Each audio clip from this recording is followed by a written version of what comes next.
Morning, everyone. It's Sunday morning. I think it's September the 11th. Wanted to come at you with another video here. We're going to talk today.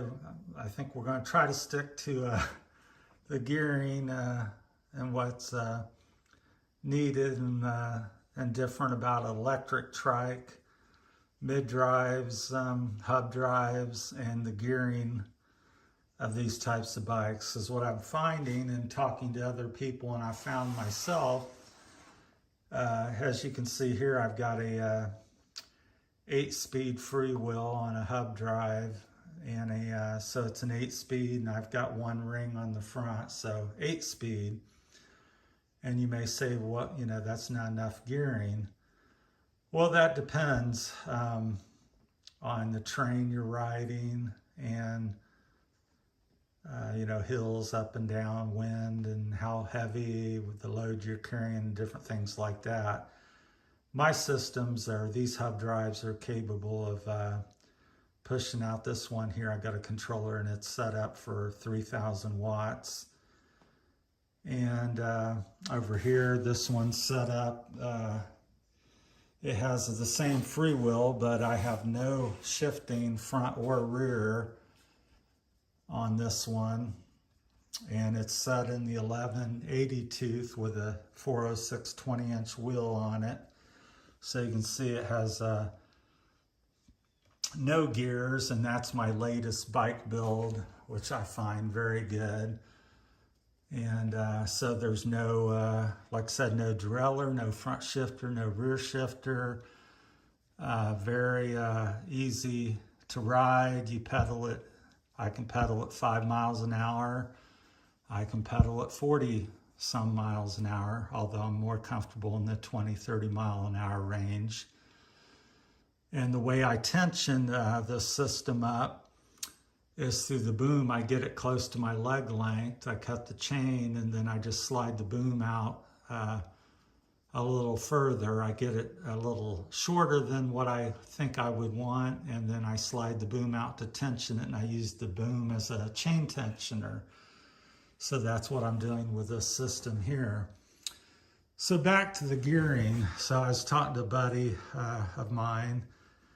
He has 3 or 4 different recumbents. His wife has a hub drive like this. I've helped him build most of them, or worked on them. And then he's got 2 or 3 Bafang mid drives. One's a 2,500 watt controller from Luna, and the other one just the standard BHS HD. I think it goes up to 1,600 watts. Sorry, looking at my buckets over there while I'm talking. So come back over here, and we'll just sit down and look at some of these bikes. So. And he's got a roll-off system that he's paid $1,400 for.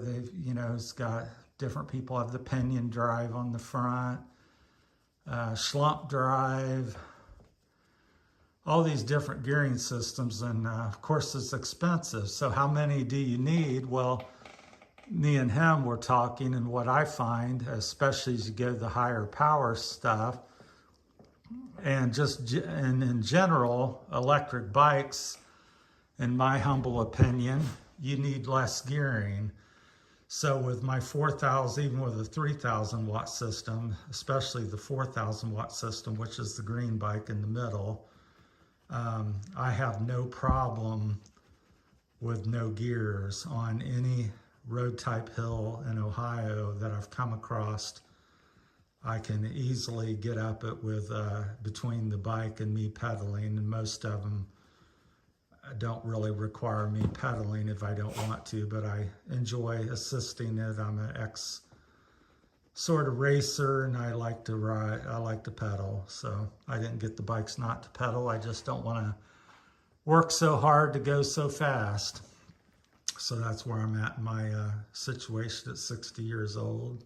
With my health issues, but I still like to ride far and fast like I used to, and so this enables me to do it. So he was discussing on his next build, he just bought a Steintrike Wild one, And he had, like I said, 2 roll-off systems, and I think they're like $1,400 a piece. And I'm just like, so, and then he had 2 or 3 rings on the front times the 14, whatever that ends up being, you know, 27, 30 some gears. And I'm like, well, how many do you really use? And he felt like maybe 3 to 6 is his, you know, how many times these shifts are really required to use. And I kind of tend to agree. I think 7, 8 speed is plenty for almost any electrical system, because again, you have, you know, even at 250 watts or 500 or 750, which is more common, that's a lot of assistance, you know, to you. So I just think the gear, you know, so I would not be so concerned about having 3 rings on the front. To me, the electrical opens the door to allow you to, you know, you're going to spend more money on your motor and batteries and stuff. So why have all the complication of a roll-off hub? It's a great hub. I've owned 4 or 5 of them. You know, it is what it is. But for the $1,400, well, you can get 1 or 2 batteries. Just depends on the batteries you buy. And put your money there, and then just have a, you know, as I've done, I've just got to, anymore with this higher power hubs, you know, I just run a single speed. In fact, I set my wife's bike up here, which is this orange one, the same way. It's 3,000 watts. She weighs about 100 pounds. And I didn't really say much about it. It's got a shifter on it, but that's from, it doesn't work because that was the rear shifter. But so you can see no front derailleur on any of them, no rear derailleur on these 2, and the other one has a working rear derailleur, the yellow one over there. So we went out for a ride. This was like a 140, 50 mile ride to Bellefontaine, Ohio. On these, we got a few videos, I think, of it. I'm not sure if we did a video series on, yeah, I believe we did. And she come back and I said, well, what do you think about that? You know, the system. I said, because we rode some of the roads going up, and Bellefontaine has some substantial hills because they have a ride up there. It's considered like the highest point in Ohio, and I think they call it the top of Ohio. So there's some serious hills, and she's got a 3,000 watt system. She's about 100 pounds, a little under 100. And we got back, I said, so what do you think of this? Because she, you know, has always shifted and had, at least always had a working rear derailleur and cassette. And I said, so what do you think of your system today? Or did you have any difficulties? And her report back to me was, no, she thought it was very simplistic and easy, and she doesn't miss it at all. At no point did she feel like she needed to shift or had a desire to shift. She was always comfortable pedaling at whatever speed, slow or fast. And our slow and fast is anywhere from 5 miles an hour to 30 and 40 miles an hour. These bikes are capable of going into their 40s. So each bike here will do low to mid 40s. The green one's the fastest. It's the 72 volt. I think it will do, tops out around 45, 46, and the other 2 will do 42, 43 most comfortably. Like I said, that may vary a couple miles each bike, different days, but the 72 volt system goes about 2 or 3 miles an hour than a 62 volt, all things being equal. They all have the same wheels and hubs and things like that. So, but anyhow, back to the gearing. So that's something I would encourage all of you to consider when you're looking at it, not to be so worried about the gears. Although on him, like I said, as the power goes down, then gearing's a little bit more of an issue, but I still feel even with like a 750 system, I think 8-speed is plenty, if not still too much. And I do realize the mid drives, which are up here, would be on a trike, which would be up on the boom. They would be, you know, you go through your gearing, that's the advantage of them.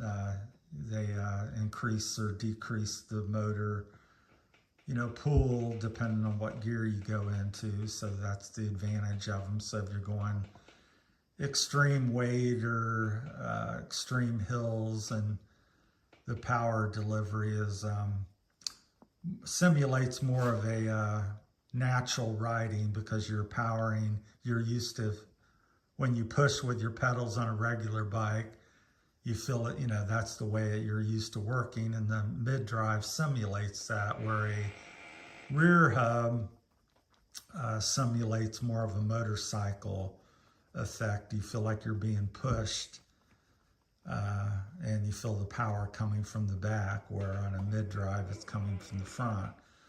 So back to the gearing, that therefore on a mid drive, I would say the gearing would be more, it'd be more difficult to come up with the, I would assume, I haven't ridden them very much extensively like I have on the hub drives. I've got over 20,000 miles on these hubs with no difficulties. So on the mid drive, I'm not sure what exactly you could do. I've not owned one. I've built 2 or 3 and ridden them for other friends. So, but I do think the gearing's more critical. But I still think even on a mid drive, according to my buddy, that does own 2 or 3 of them and rides all the time, he says he really feels like 3 to 8 speed would be plenty. And I don't know that he's went to that on his latest bike. He's got a Steintrike Wild one, which I've recently ridden and tested a little bit with him, giving him my feedback on it, because I help work on his bikes and stuff and give him advice and stuff on different gearing and electrical systems. But so that's 3 people's take. My take on the more powerful system like I have, a 3 or 4,000 watt, there is no need for gearing. Unless maybe you're touring and you've got 100, 200 pounds of gear, and you're out in the Rocky Mountains, then maybe a gearing would come into play. But this bike setup weighs about 80 pounds. As you see, all 3 bikes are at near 80 pounds. And my wife being 100 pounds lighter than me, because I'm near 200, she has no problem on any hill in Ohio that we've come across with no gearing. And a good thing, again, in a pinch, which I've done when I've had some issues with something breaking down electric wise, had a throttle go out. What you can do on this, because people say, what, you know, because it's obviously an 11 tooth, because this DNP Freewheel has an 11. We'll go back here and look at it. It's a small one. That's why I got the DNP brand. They come with 11, I think 34 high, so it's a nice range. So what I would do, and have done in a pinch, is I loosen up the boom, take the chain and manually put it up in the 34 or whatever, one of the bigger gears, take the boom back out to retension the chain, because again, that's how I tension the chain, is through the boom. Yes, it's going to change your leg length a bit, but it's still doable to ride home. And so you can put it in the 34, push your boom back out, and so it's going to be a little more cramped. But in emergency, you could use that to ride down to the next road, or ride home if you're close enough, or, you know, ride somewhere where you can get some help, a neighbor's house or store, and still move your bike. Because in 11, 70, 80 tooth, hers is a 70, and both of mine are 80s, very difficult to impossible to really push it very far, even on flat ground. So that's how I solve the issue if something breaks and I have to ride. So that's my time. If you have any questions or comments, feel free to shoot me out a comment, and we'll get back with you later. Thanks for watching.